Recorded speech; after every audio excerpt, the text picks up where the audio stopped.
Një zhvillim i papritur në skenën politike shqiptare ka nxitur debat dhe kuriozitet në opinionin publik. Bëhet fjalë për një lidhje të re politike që sipas burimeve të afërta me mazorancën lidhet me interesin e kryeministit Edi Rama për të përfshirë sërish në politik ish deputetën dhe moderatoren Grida Duma.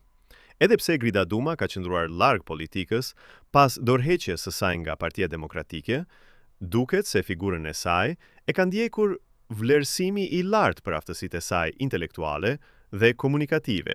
Kryeministi Rama, siç thuhet në qarqet e brendshme, është shprehur se ka një vlerësim të veçantë për mënyrën se si Grida Duma ka kontribuar në politik gjatë viteve të saj aktive. Ai e konsideron atë një personalitet me karakter të fortë dhe të përshtatshëm për sfidat aktuale që politika shqiptare përballet sot. Po sipas këtyre burimeve, Rama i ka ofruar asaj një mundësi konkrete për t'u bashkuar me Partinë Socialiste, duke i propozuar një rol të ri dhe të rëndësishëm në strukturat e partisë. Megjithatë, rikthimi i Grida Dumës në politik mbetet ende i pasigurt.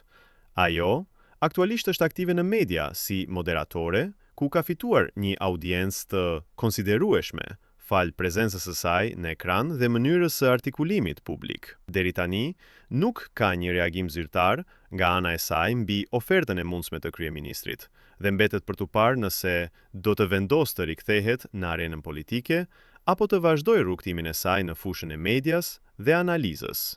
Ky zhvillim, megjithse i papritur, hedh dritë mbi përpjekjet e Edi Ramës për të rinovuar dhe forcuar Partinë Socialiste përmes figurave që nuk kanë qenë pjesë tradicionale e kësaj force politike.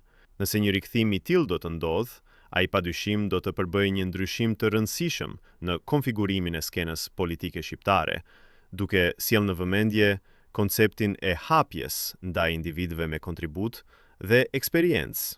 Në përfundim, lidhja mes Grida Dumës dhe Edi Ramës nuk është thjesht një tashethem politik, por një sinjal i mundshëm për zhvillime të reja dhe interesante në horizontin politik të vendit. Po ju, çfarë mendoni për këtë situatën? Komentoni mendimin tuaj dhe mos harroni të bëni like dhe subscribe.